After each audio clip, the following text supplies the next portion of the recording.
a full agenda.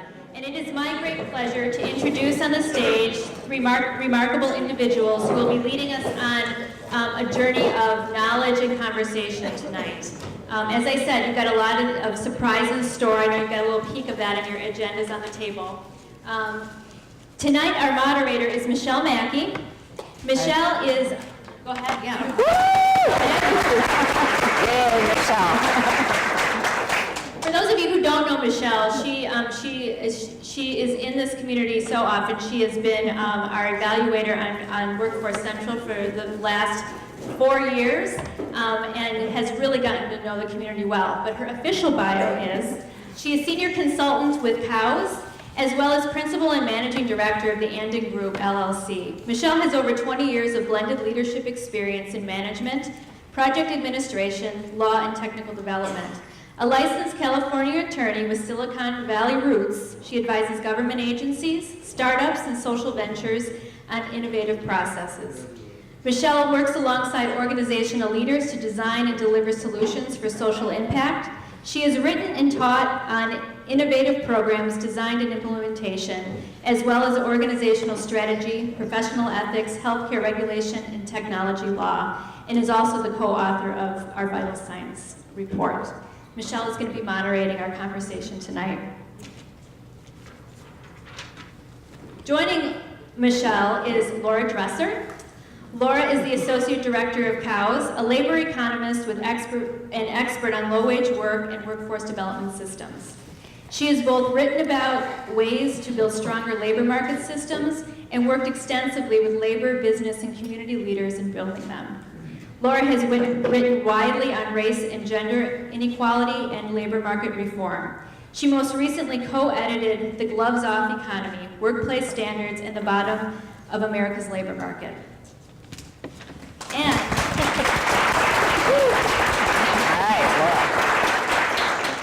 also joining Michelle is our own Kelly Ryan.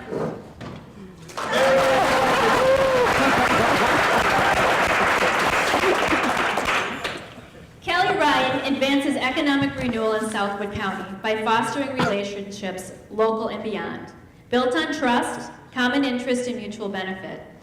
As CEO of Incourage Community Foundation, Ryan has made resident engagement the foundation's top priority. Guided by values of equity, inclusion, and opportunity, Incourage champions leadership, community resilience, and local investing. Ryan was recently invited to represent our community as one of 5 speakers on big bets for the next century at Rockefeller Foundation's Centennial Celebration. In 2012, Kelly was named Citizen of the Year by the Heart of Wisconsin. The Nonprofit Times named her one of the 50 most influential leaders in the nonprofit sector for her commitment to workforce and economic development. Outside of Wisconsin, Kelly serves on the Hitachi Foundation Board and What's Next Community Philanthropy Advisory Committee. So welcome our panel. Thank you. We're going to test these mics real quick. Okay. Okay, I'll test. Great. I recognize the tables are very close together, and we empathize with you because we're very close to the edge of the stage. Laura in particular. I intend to provide all the suspense for the evening by slowly moving my chair ever closer to the edge. But I'll stay on. So thank you, Jenny, for that introduction, and we're very excited to be back here again this year to present Vital Signs, and a little bit different format. And so we're going to have 3 conversations, and in between those, we're going to give everybody a chance to talk and give a little feedback around the table about what they think about some of the data that we've talked about and some of the ideas and examples. So you'll notice when you get your report that there's a new byline this year, and it's pursuing economic opportunity and growth in Southwood County area. So I just want to lead off tonight with asking our distinguished ladies here what they think economic opportunity is, and we'll start with Laura and what she thinks it is in terms of, you know, both locally, but also in sort of a national or state context. Great. Well, it's a pleasure, as Michelle said, it's a real honor to get to work with you all on this project, and it is a lot of fun to be part of the evolution of the project as we become ever more interactive in our attempts to get this data. You know, I write a lot of reports about data, and I'm pretty sure some of them only my mother reads. So that I just appreciate that tonight we are embarking, you know, you're going to hear us talk a little bit, you're going to have to talk a lot about data, and so welcome, you are geeks for the evening, and thanks for bringing cows along on this journey. I guess the question about economic opportunity, what is economic opportunity? You know, I think it's probably, in each one of you, you imagine something different. But I think people tend to think about feeling secure. They tend to think about feeling hopeful about their future, and especially about their kids' ability to live in the style that they lived at or better, right? That's what economic opportunity means, that you can find a job that provides you an income, that lets you live in a house or rent a house, but with stability, and lets you educate your kids, if you've got kids, and see them move forward and have the kind of life like that. I think feeling safe in your home, having food to put on the table, that's what economic opportunity is. It starts with jobs, right? But it really is about how you get to live. It's about a feeling of security, I think, for most people. And of course, I think maybe it's one of the things that's on the walls, and there will be more definitions, or it'll be something you get to talk about, but there's a lot of definitions of economic opportunity. But I tend to start with jobs, and I just want to bring up 2 data points about jobs and education in this community. One thing I think that people have always known is that education pays. I want to, you know, sort of indicate that a little bit with this slide on education. There we go. Here's something that you know. One of the jobs of data is to tell you what you already know, but make it confirm it, really, right? You know, to make it a fact instead of your impression. So you have known that folks without high school degrees earn less in the labor market than folks with college degrees. And a professional degree gets you more. You can see that on here if you were going to bother to read all those numbers, but the reason the bars are getting fatter towards the bottom is that people earn more with more degrees. More education gets you more. One of the things that's interesting in here is that, you know, more education gets you a little less more. Do you know what I mean when I'm saying that? A little less more. The bachelor's degree for Southwood County, that's the darkest line, is a little shorter than it is for the state or the nation. And that's an interesting difference as well. It's a little less more. It's still more, right? So there's always a reason to get more education because it's going to pay off more, but it pays off a little less here. Another thing that you want to know about your community, and then I should hand opportunity to Kelly, is that that you have at the bottom of your labor market. So this is your education. Southwood County on top, US on the bottom, Wisconsin in the middle. You can see, and what one of those things actually is that's foreshadowing later, that we have so few without high school degrees. We're better than the national. That's also partly about having a very low immigration rate, by the way. That's pretty closely correlated. But you know, we're pretty good on getting kids through high school. Our adults mostly have high school degrees, but when you get up to the top side, folks with professional degrees, bachelor's degrees, less common here than in the state and the nation. More associate's degrees here, and that has, as you know, to do with with the base of jobs that you have. Great. Yeah. So Kelly, Laura's talked about the data, but she's also talked a little bit about how it's not just about the data when you look at economic opportunity. Right. So what have you seen in this community in terms of economic opportunity? What does it mean to you? Well, I'm going to talk a little bit about what it means to me and to us as an institution, and then also some examples of the data that we saw on the screen in terms of opportunity here in the community. And economic opportunity, to me and to Incourage, means that we are all connected by virtue of sharing this same place or community, that we have a shared destiny. and your success is my success, right? And some of the data in this report bears out that fact that if we do not intentionally think about every person that lives in this community realizing their full potential, there's a data point that shows that 8 of our largest employers have identified that in 5 years, they have 1,500 job openings. That's 8 of our largest employers have 1,500 job openings. We do not have enough people to fill those jobs. So we have an economic imperative to invest in every person that lives in this community, young and old. High school degree, helping them achieve additional education, if that's what's necessary, to fill one of those 1,500 jobs. So we have an economic imperative. I believe we also have a moral imperative, that there are individuals in our community that deserve the same opportunity that everyone else has. And we need to think about where are people in our community in terms of opportunity to actually go to school, to go to a technical college.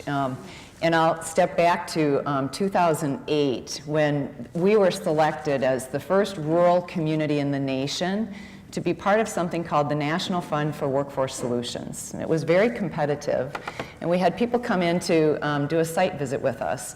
And there were probably 40 community leaders and elected officials, et cetera, in the basement of Riverview Hospital, having a conversation with these people coming here to tell us whether they were going to choose us or not. And what I will never forget is a question from one of them that said, how are you collectively addressing the single mom that works at Pizza Hut and perhaps a second job to support her children in terms of realizing her potential?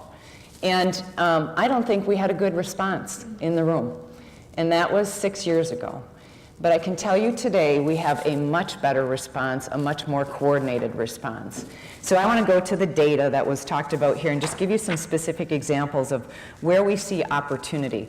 In bachelor's degrees, right now, our local employers that seek engineers in particular, I'll use engineers as an example, repeatedly tell us 6 to 9 month window to hire an engineer here. They have a very difficult time attracting engineers and retaining them in our community.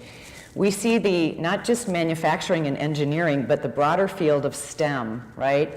STEM for us in Southwood County comprises about 40% of our job composition. And I want to tell you there's a great effort underway among all the local school systems, employers, technical college, around identifying STEM opportunities and pipelines. So how do we get young people learning and knowing what the opportunities are in STEM, educators connected, right? And then we get to the employers identifying what they need. So Kelly? Yeah, do you want me to stop? STEM is? Oh, STEM, sorry.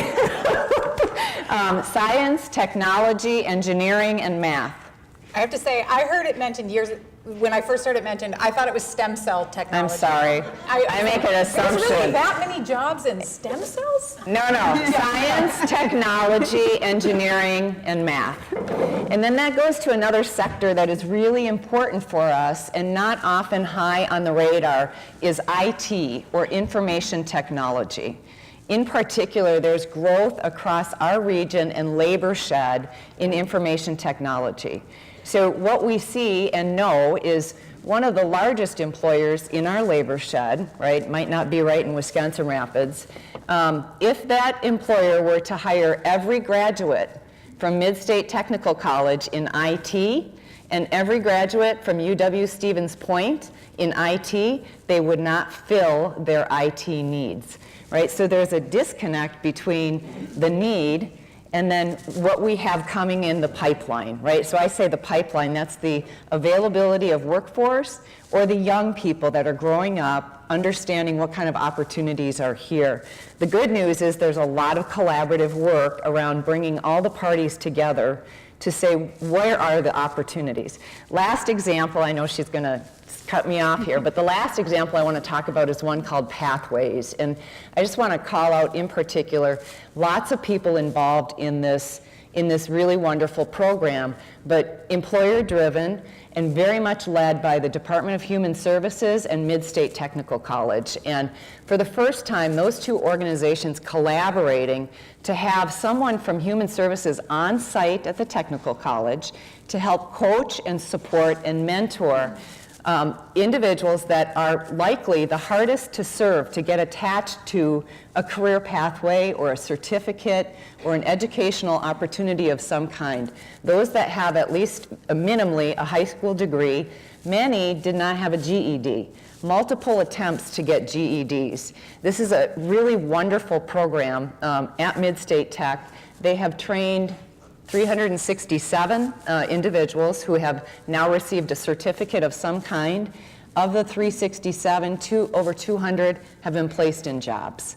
So that requires a real collective effort, but at the end of the day, I want to share, because you've been our evaluator on this for several years, what comes back over and over and over again there. It's great to have the institutional partnership, it's great to have the employers involved, but at the end of the day, it's the coach that's on site there. It's a caring individual that cares about that person and wants to understand that they don't have gas money left to get to school for the remainder of the week, or the car broke down and they're going to drop out of this class, or whatever the issue might be. It came back over and over and over again that someone that cares about them, that helps coach them along that continuum of education is absolutely key when it comes to thinking about opportunity and attainment. Great. Yeah. We're going to take just a few more minutes before we have you all talk a little bit about what you see as opportunity to connect economic opportunity and growth. So I'd like to lead again with Laura, and if you could just tell us a little bit about how these two things are connected. Well, you know, if I say that all of you have your own definition of economic opportunity, then the connection to growth is sort of unique. But I think one of the things that secures the future for us, and then one of the things we've come to rely on throughout the American economy, is imagining some growth. Where is the growth going to come from? Where are the opportunities? How am I going to connect with those in the future? The growth is really about the future. Where is this economy going? Where are the opportunities for me or my kids? Where are we headed? And I think one of the things in a community like Wisconsin Rapids, rural communities across the state, where there is less dynamic employment growth, I think sometimes loses track of how much retirement and hiring is going to happen. And that's what that 1,500 jobs is about. And that's what's thinking about where is opportunity now and looking forward. Look around your workplace. You'll see a lot of baby boomers, almost any workplace.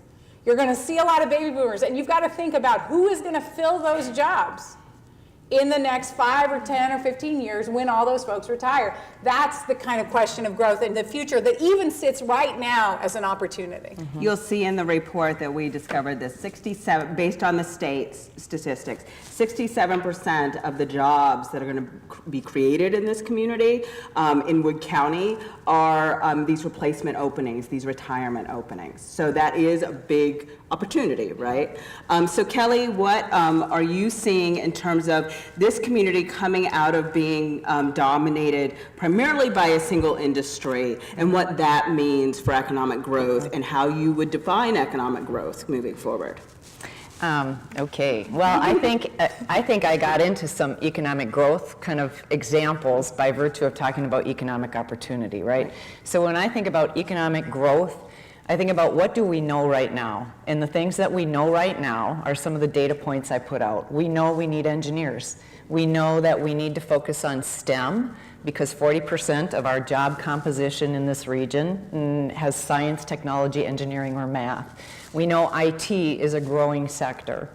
But we also know that we don't know what the future will bring. And what I have seen and experienced in other communities struggling with thinking about economic development, if you will, is that the old traditional approaches and thinking about economic development no longer work. They either have limited impact or they no longer work. All you have to do is look at Detroit, and I mean, in particular, I call them out, but this is any number of communities, right? And using the same thinking and same strategies that you did 30 years ago in the middle of an industrial or manufacturing kind of economy will not get us the kind of change that we need, right? So for years, we've been working in lots of different ways to foster, entrepreneurial behavior. Think about what kind of assets do we have in this community that can be capitalized on. We just had a meeting with Oso Brewery, right, related to the Tribune building, but one really great fact that I learned that I think is relevant for us, we have the Wisconsin River running right through the middle of our community, right? It made wonderful paper for us for a long time. But what Mark at Oso told me is the largest microbrewery in the United States was located in California. They just decided to close up shop and move to Chicago, because within the next 10 years, they will not have enough water to brew beer in California where they're located. Water is a tremendous, tremendous asset. It's something that we need to think differently about, how we utilize it, how we preserve it, etc. So when I say adopt an asset mindset to open our eyes and look at what we have in new and different ways. We have a tremendous food and agricultural system here that we are just beginning to learn so much more about, and more about how we are connected to other communities like Portage County, like Amherst, et cetera, in this regional food system. There are tremendous food opportunities on the horizon for economic growth. And I want to mention, I said food, I want to mention also in the report the concentration of community banks and credit unions that we have in this community. So when we think about capital, financial capital, that's an asset. We had a meeting with them not long ago, and one thing that was of interest was a challenge for them was some current businesses that are thriving that may not have a succession plan. So how do we think about if there's a viable business in this community that may not have a succession plan that we need here, how do we think about innovative things like employee ownership plans is of great interest to me, right? How can we think about perpetuating different models in this community? And the last thing I want to say about economic growth, because it's flashing at me right there that I need to stop talking, is this not about, it's not just about job creation, right? At the end of the day, everybody puts economic growth down to how many jobs has it created, right? And yes, jobs are absolutely they're an important indicator, but we need to focus on the conditions for economic growth and change. And I will tell you that I believe, and we believe, that the Tribune building is a tremendous example of that, is providing the kind of environment where innovation, where creativity and new thinking, where there will be an incubator for culinary individuals interested in making something from the food and agricultural products that we have here, commercializing it and selling it, a microbrewery that will have home brewers able to come in, receive training and support and figure out, is there a business opportunity here? We've had a multi-year partnership with MIT at Incourage, and I can't tell you how many times they come into the community and they have said to me, where is the space for innovation here, right? For change, for risk to be acceptable. So that's a cultural thing for us, is we have to be okay with taking risks, and then we have to also be okay with failure, right? Because we're going to learn more from failure oftentimes than we do from success. Just recently, someone said, and then I'll stop, said to me, that Tribune building is going to be there's going to be a failure. And I said, you know what? I hope there is. There has to be a failure in that building. The building will not fail. Mark my words, the building will not fail. But we should foster failures inside that building, because you learn from every one and you're going to make it better the next time. And that's where innovation comes from. And that's where that's the same thing that people were thinking when they started the paper industry here 100 years ago. I believe innovation is in this community. It's in all of us. All we need to do is dust it off, right, and figure out how to move it forward. Great. That's a perfect segue now for you all to get to start to talk a little bit around the tables. And what we'd like you to do is to put on your out-of-the-box thinking hat and innovate a little around, what different ways can you foster economic opportunity in this area? So you've heard a little bit about what that definition is, but Laura said that it means different things to different people. So we'd like to take about 15 minutes for you all to talk around your tables with your discussion leaders about what economic opportunity, how you can foster that here locally. Okay, hopefully everybody had a chance to give their insights on economic opportunity. And what we're going to do now and for the remainder of the event tonight is we're going to dig in a little deeper on a couple of specific topics that you will see laid out in the publication. The first one we're going to talk about, in past editions we've talked about population trends, but we've moved to sort of why people matter. And so we're going to talk a little bit about the people of the community and what that looks like. And something that we've noticed over the past few years is that young people and young families are, there's tending to be a loss in the numbers there, which is nothing new because we've reported in the past. But what we'd like to talk a little bit about is not just that trend, but also the trend we're noticing among young people where there's increasing diversity among the youth in this community while the overall population is still staying fairly low in diversity, which we found, is something notable and something to think about when you're thinking about your future. So I'd like to start actually this time with Kelly and find out what you think about these trends and how you see it influencing the community. Okay, thank you. And I'll be brief and focused, but the first thing I would like to say is student population and in the changes in that age demographic. Since we started doing this, we went back to the year 2000. Since 2000, we've lost in our collective school systems, public and parochial, 20% of our student population.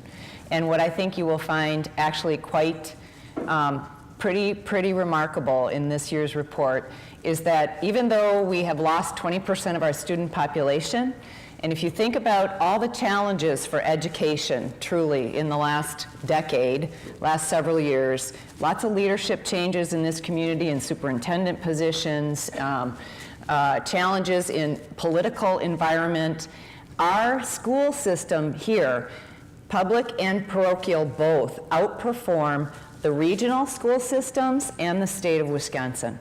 So what that tells me is that really, it tells me that we have people that care about education, right? It tells me that the people that are teaching our children care about their learning, because you can't have a 20% reduction because budgets are reduced accordingly when you lose student population, right? So it means the people that are doing the job still today are really doing the job. So that's what I just want to say thank you.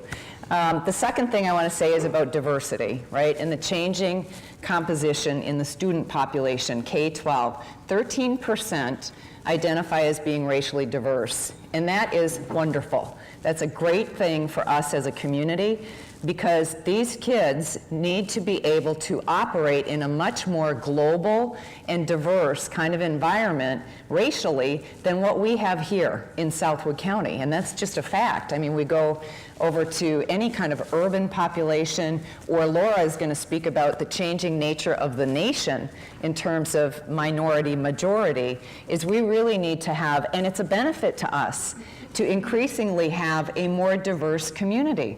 Diverse thinking, diverse opportunity. A lot of what I was talking about in terms of assets, diversity is an asset. And some of those engineers that are coming in are looking at that, and they're looking at diversity as a factor, and I'll just pull them, they're not all, but I'm just saying, people coming in look at the diversity within a community as actually an asset, right? A diversity of thought, et cetera.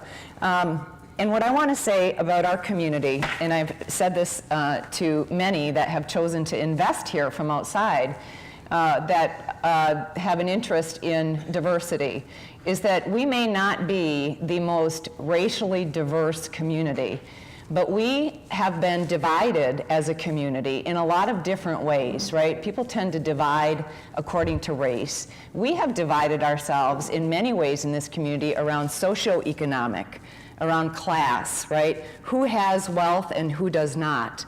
We've divided ourselves around the east side of the river versus the west side of the river, labor versus management, right? And I would say we even tend to segregate around age. So, you know, those are things that we cannot afford to perpetuate. And that's a lot of what our work has been over the last several years, and many of you in this room have been involved in things like Speak Your Piece, 9 tools of civility to have conversations around, you know, we might not agree on everything, and that's good, but we should at least have a conversation about it and figure out where is it that we want to go together as a community and agree to disagree on some things, but let's get what we agree on and let's move forward and make some progress on it, right? And then the last thing I want to say is about aging population, right? And oftentimes I hear people talk about the fact that we are an aging population in a negative way. And I think we need to reframe that, and we need to talk about having a lot of older adults in our community as an asset, right? A lot of older individuals that have lived a life, that have worked in jobs that can help. I'm talking about that Pathways program, help those young people know what kind of skills and attitude and professional essential skills to operate in a workplace, what kind of skills and talents. We need to think about the composition of the population, what we have and where our assets are, and I would say older adults are an asset, and we need to revere that and figure out how to tap into that and help people really feel vital and a part of moving this community forward, because they moved us to where we are here today. Great.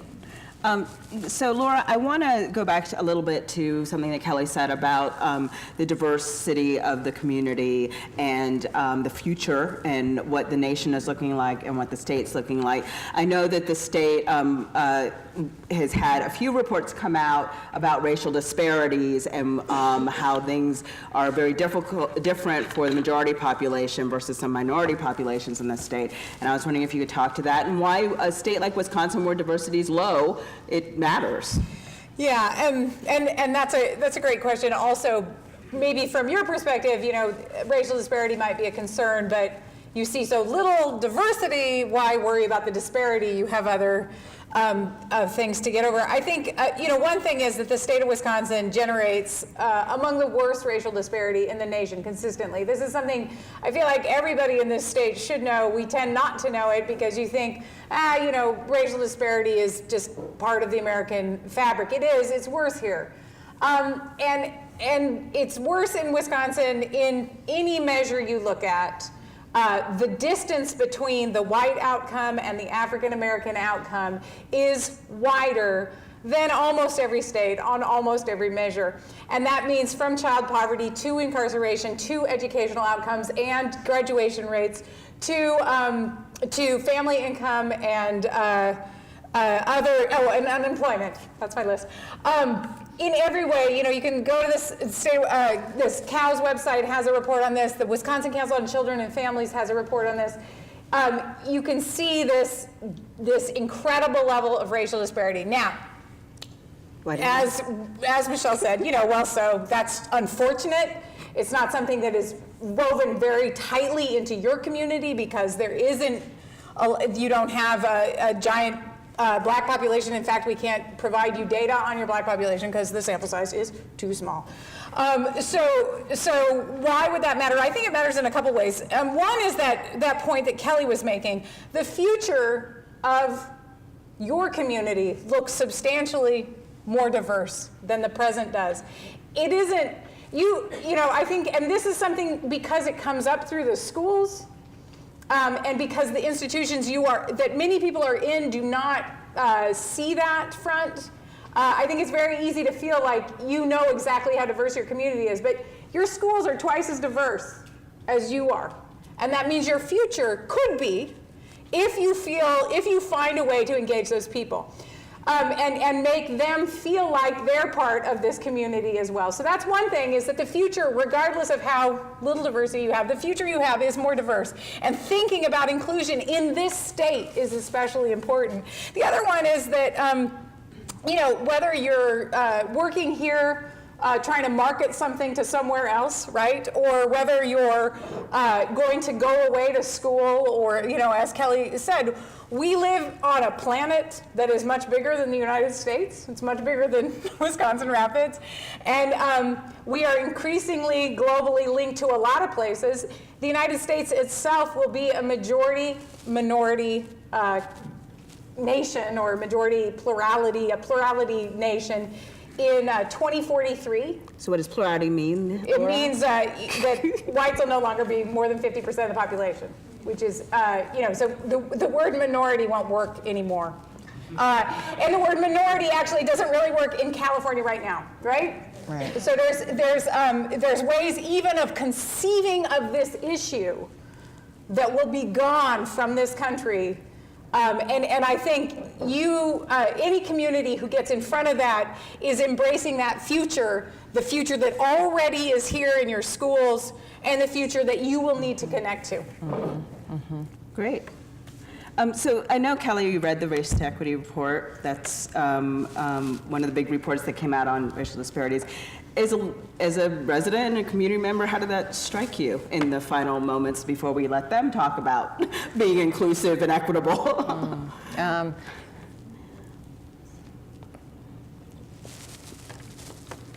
Well, I was embarrassed that Wisconsin is dead last in the nation for opportunity for African Americans.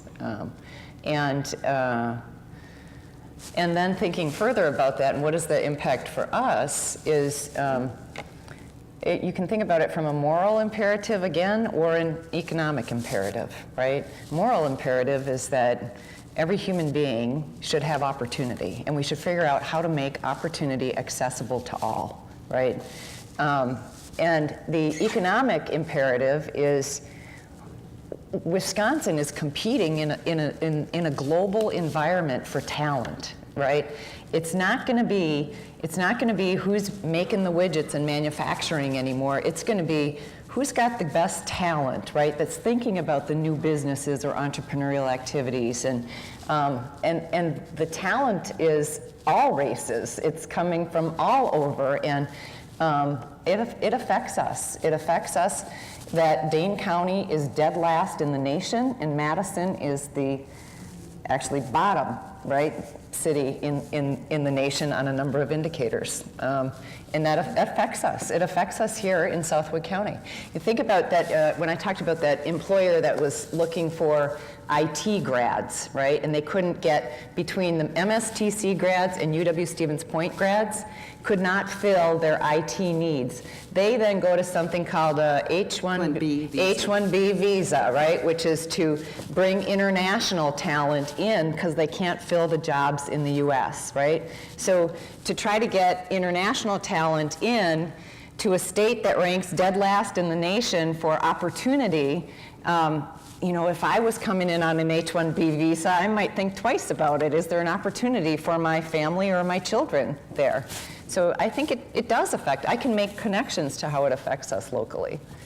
And I just want to, one seconding on something Kelly said earlier that I think is important about this as well, is that inclusion and opportunity in diversity, we tend to fall back to black-white or what are the common differences, but I think any community that's trying to build opportunity for its future needs to figure out how to talk across a lot of different kinds of barriers, across rivers, across labor and management, across a lot of different kinds of barriers. This is another one, it's a critical one, but any community that's going to move into the future has to have the capacity to talk to people who aren't exactly like them. Right. Right. I find myself, and I've been doing this for a long time, and I see it in others struggling because we don't grow up in that environment, right? Am I supposed to say black or African American? What is the appropriate thing to say, right? Or it's that kind of struggle with how do you have a conversation about difference? Perfect. So we're going to have conversations now. And we're not going to ask you to solve all the racial problems of the universe by any stretch. So you will see that this question gets to the way Kelly and Laura both talked about it in terms of how would you work individually, but also as a community, to create an inclusive, equitable, and welcoming Southwood County. Whether that's about the age issue and the fact that, you know, our whole nation is aging, and how you revere people regardless of their age, whether it's race, whether it's labor management, whether it's, you know, where you live in a society or how much money you make. So take about 15 minutes again and talk about how you create a more welcoming, inclusive, and equitable community right here locally.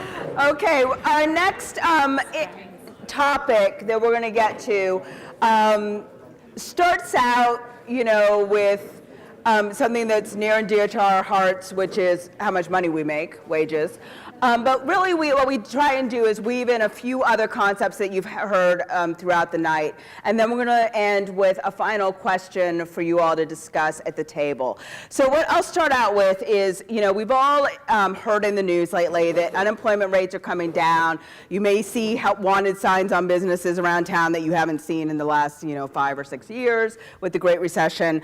But personally, I think in many communities that we work with, people aren't feeling like things are necessarily that much better, right? They feel like, great, unemployment's down, but what does that mean? Because I don't really feel the difference.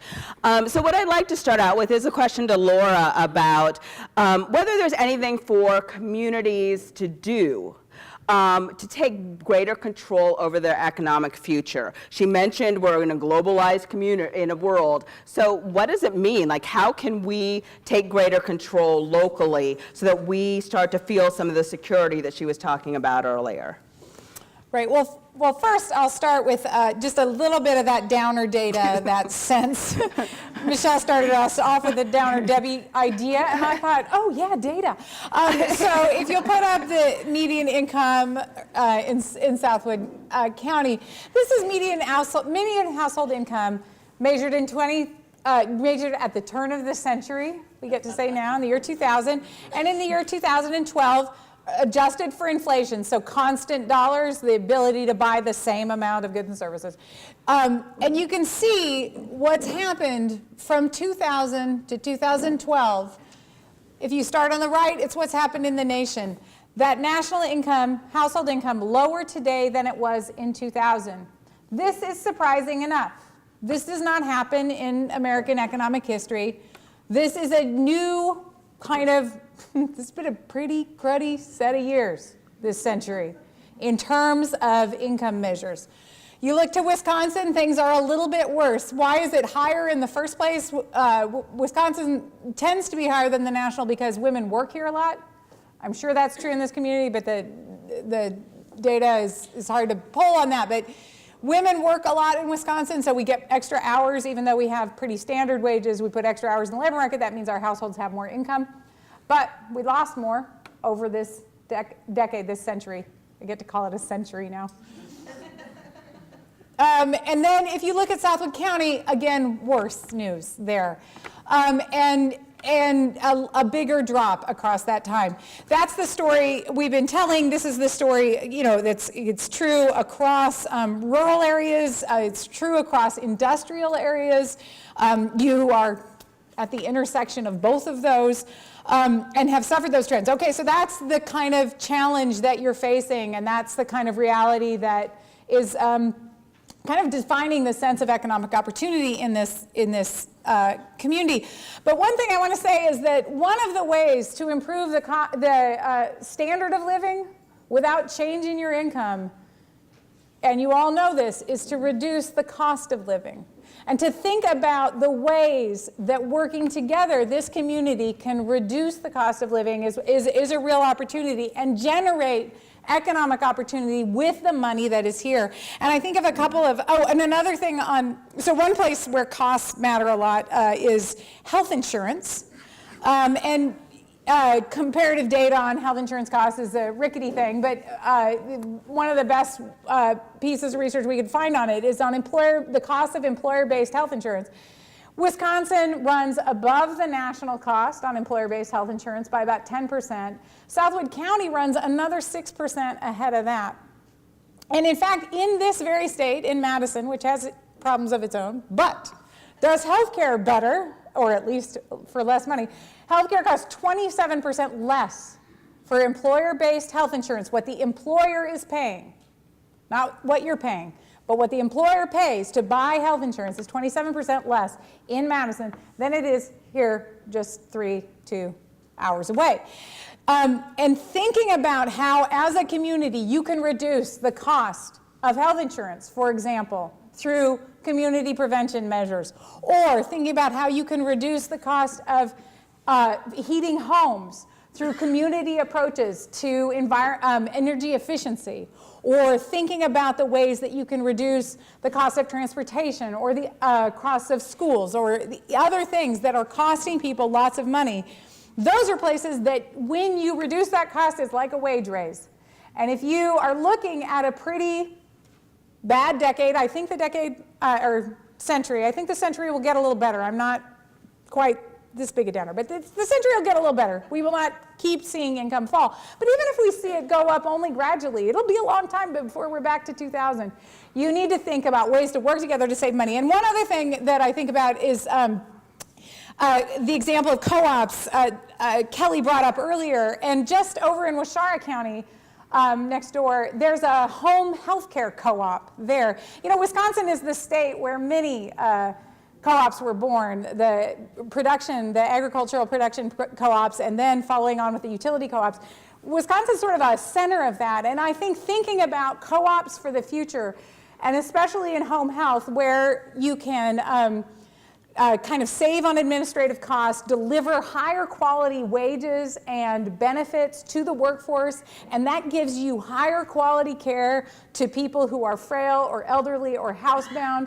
Making that connection has been possible in Waushara County, can be possible other places, and it matters just to have a community come together and pursue it. So that's a couple of areas of opportunity that I see.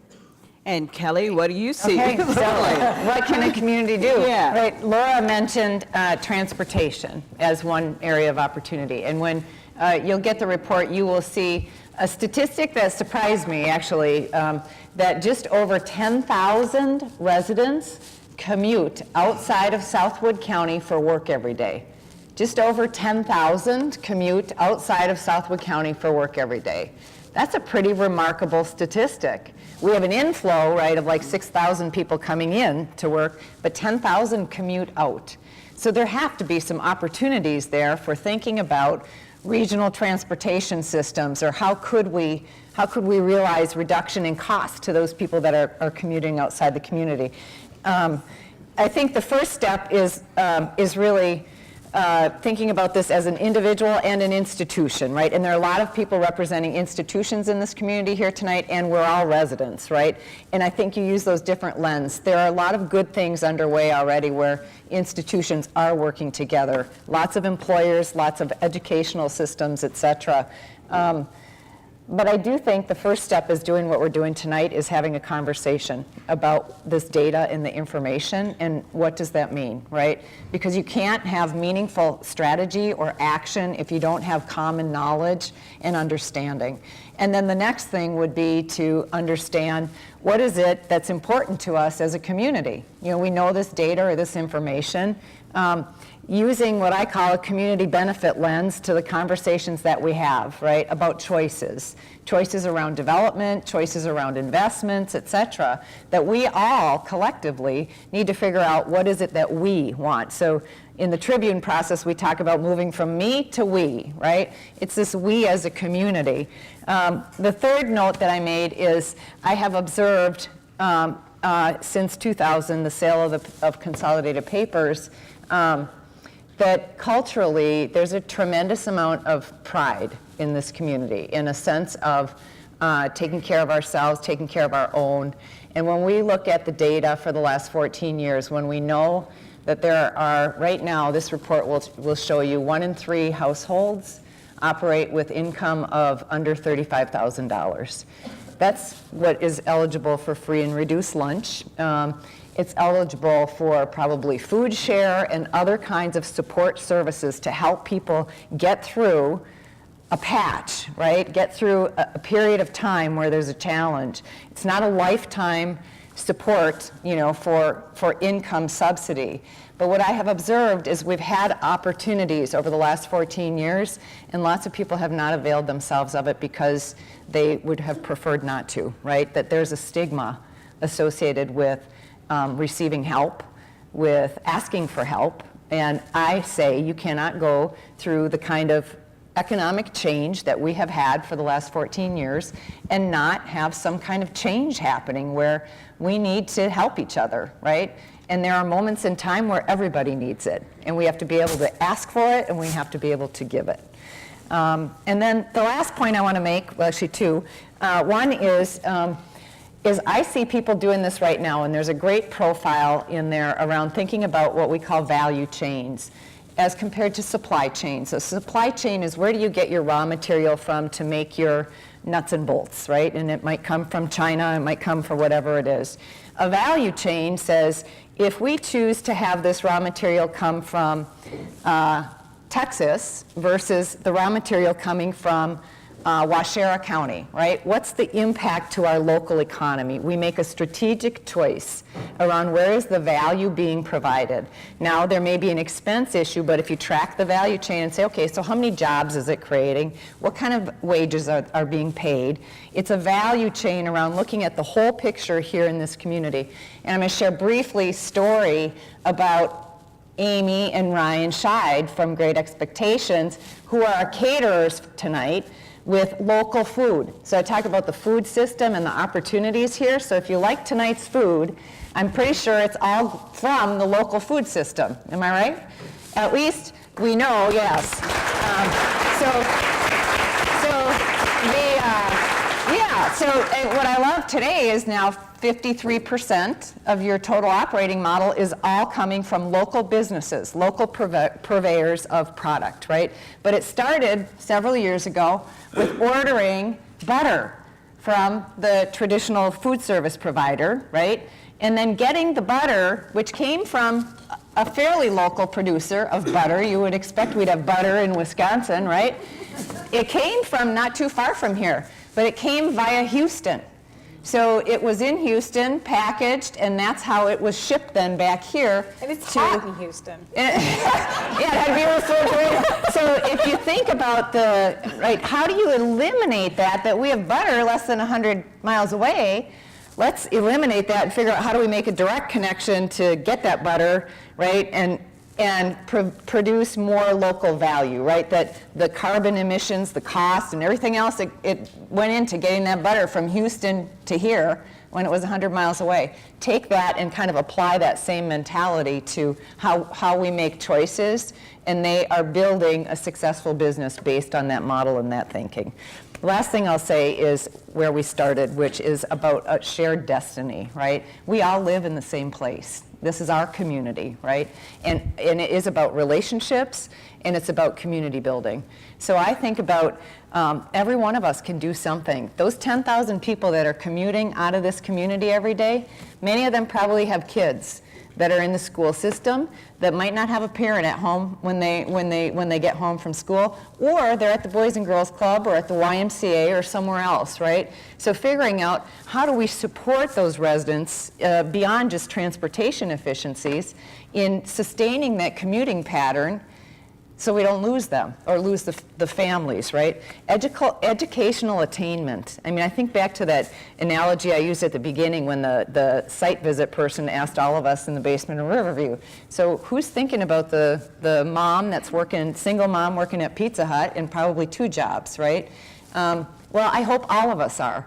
And if she wants to take a class at Midstate and she lives in your neighborhood, maybe you could babysit for a couple hours so she could take the class. That's a way that you can help build the economy here because we're helping to foster educational attainment.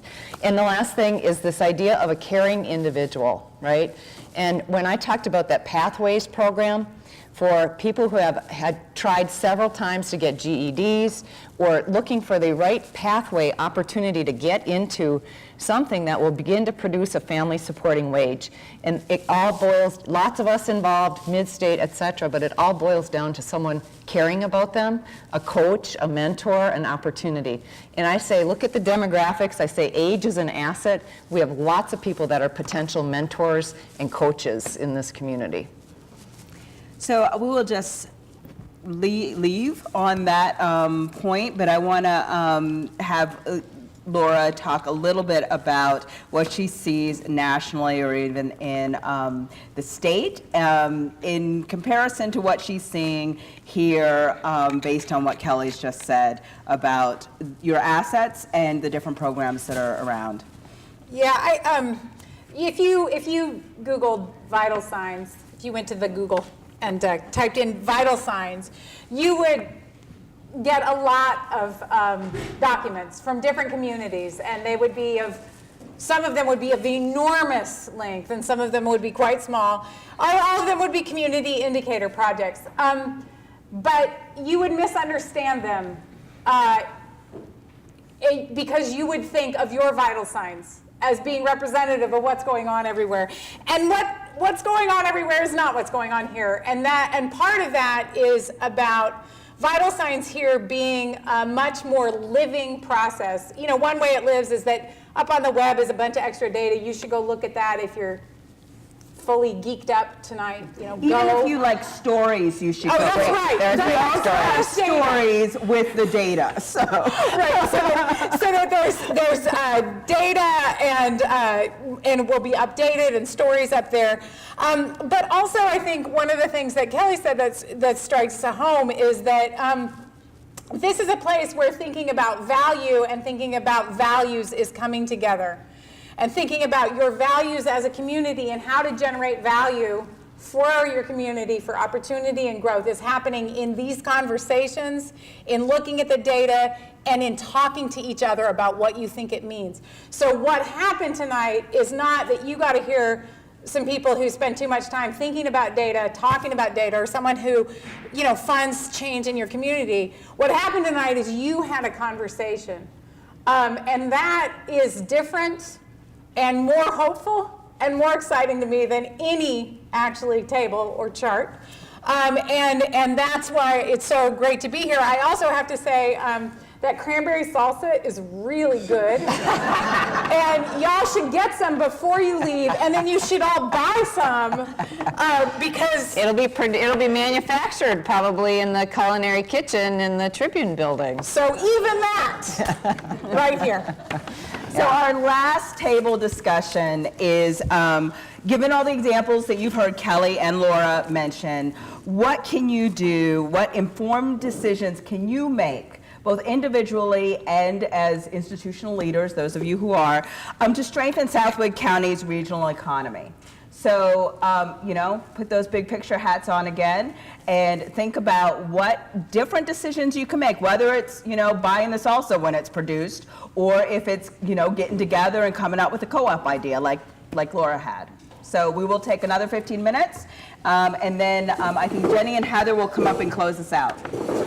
I hope you all had some rousing, it sounded like you had rousing conversations. Those of you who didn't get up and get the cranberry salsa after Laura said something, so what we're going to do now is Jenny here, and I think maybe do we have another mic? Or just Jenny? Okay. So Jenny right here has a microphone, and what we'd like to hear from you all is just a little bit of insight on some of the things you talked about at the table. So if we could have a couple volunteers from the various tables raise their hands and tell us what they thought about economic opportunities or the ways that communities could come together to improve the economic future of Southwood County. We'd really appreciate hearing from folks. Oh, come on. Come on, volunteer. I've been in this community enough to know that there are some good ideas out there. How about you, Joel? Nominated Joel Keenholz. That's good.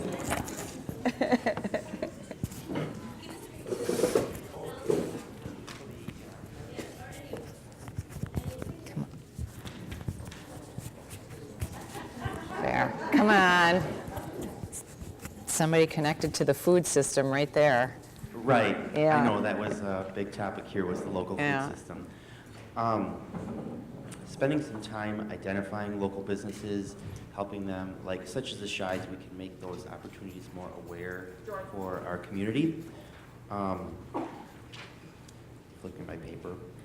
Helping people understand the value of the dollars spent within the community, and educating on the local food system in general. Thank Great, you. thank you. I think we need to look at from ground up, not from the top down.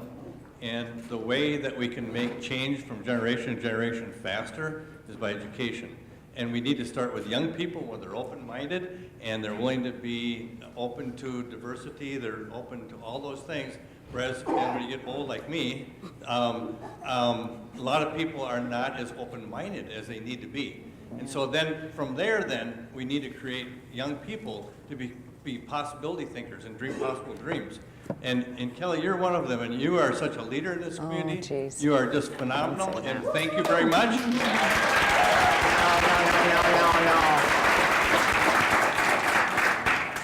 We need to look at the assets that we have here, and we've discussed that a lot. We need to look at partnerships, and this whole thing needs to be skill-driven. We can talk about education. Forget about education. Talk about skills. Talk about skills. I was a teacher and so on and so forth. But it's all about the skills. And you don't always have to go to a four-year degree. Mm-hmm. You don't have to always go to technical skill. Some people are self-learners. Mm-hmm. Mm-hmm. It's true. Another table? Yeah, right. Here? Right here, I think. Did you want to speak? No? When we were talking about diversity, we thought it would be kind of nice to have the people of the community encourage the minorities by having something like a weekend festival, similar to what Stevens Point has, but highlight every minority during the weekend, during a different time, and keep, because a guy from California, from what we understand, took over this mall. We've got people that are investing in the community, and also the other thing was have a mentoring program starting, like you said earlier, because a lot of this learning doesn't take place in a vacuum. Yeah. And you learn by sharing, and if there were festivals or people who mentored children and got them involved in the community, that would help out a lot, not only economically, but keeping them in our area and drawing other people to our area to see what we have to offer. Mm-hmm. Mm-hmm. Great. Oh, and then one, and then way back. Thanks. And I don't know about all the other tables here, but we sure had some great conversations at ours. So if yours were as good as ours, this was really a fun evening. A couple things that came out at our table as far as economic opportunity and growth really goes around promoting the community and the assets, the beauty, the things that we have to offer. I've spoken with some of these folks too that have had difficulty bringing in technical staff members, and how they've made offers that are significantly better than what are being offered in other communities like Milwaukee and Madison. And when you take a look at the cost of living here compared to those places, it'd be foolish not to come here, but they don't. And so we really need to focus on promoting the community. In order to do that, we really have to work together and try to be positive. Another thing that was kind of interesting we were talking about at the end here on Wages Matter is there was an example given about a small community that tried doing a community currency. It was worth a little bit more than what a dollar was if you had a community dollar. And it couldn't obviously be spent anywhere else. And, and that type of concept might be kind of fun to try, whether it's, some of the schools do it now with their athletic cards where you can save, some businesses do that. But, a community-wide residential regional card, if businesses would support that and offer 1 or 2% less, that's your community dollars. And those dollars then are being cycled back into the community. I thought that was really an interesting idea. just a few things I'd like to share. Thanks. Thank Hey, you. Jenny, we probably have time for one more. In the back there. Way in the back there, maybe?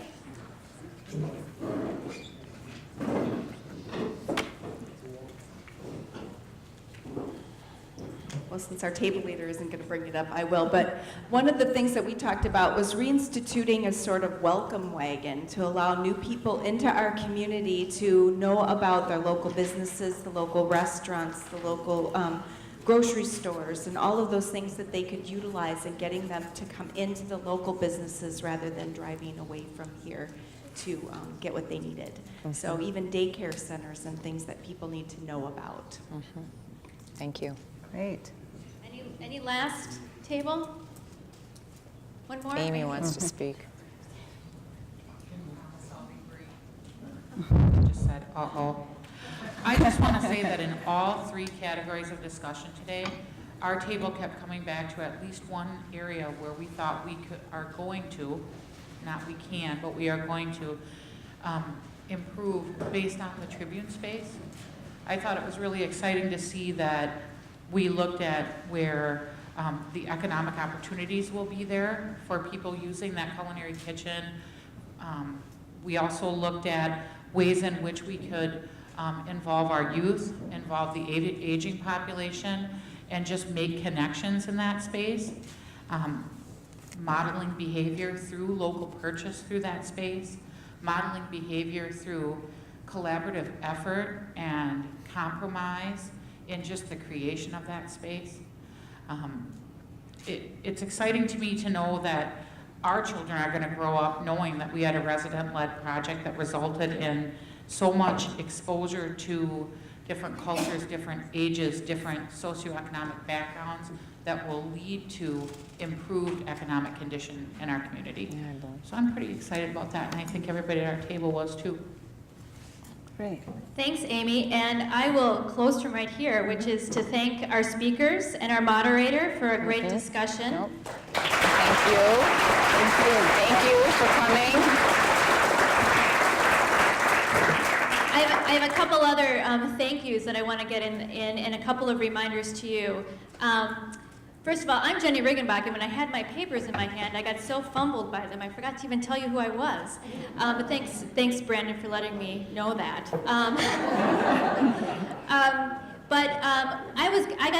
I had the privilege of being part of the team that pulled Vital Signs together this year, and I would just love it if you were part of that team, if you could just raise your hand or stand up for a minute, just so people can see how many people it took. And not everybody was able to come tonight. Some people over there too. Back. Truly, it's been a great team effort.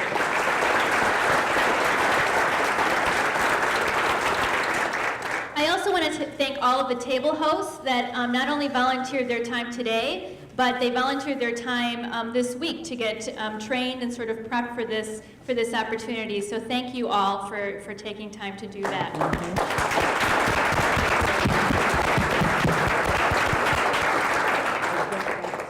Also, thank you to Ellen and the Community Theater for helping us with the stage and the screen and helping us figure out all of those logistics.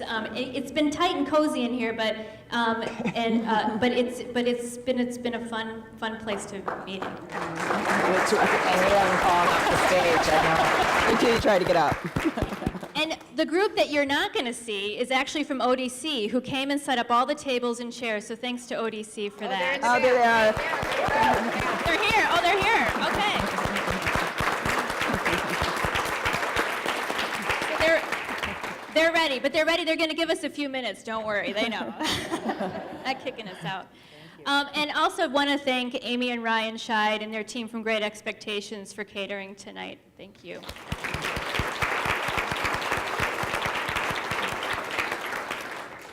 And last but not least, thank you all for coming. It's been great. We had 140 people tonight, and that we are really, really excited to see how many people came out on this beautiful fall evening to have some great dialogue.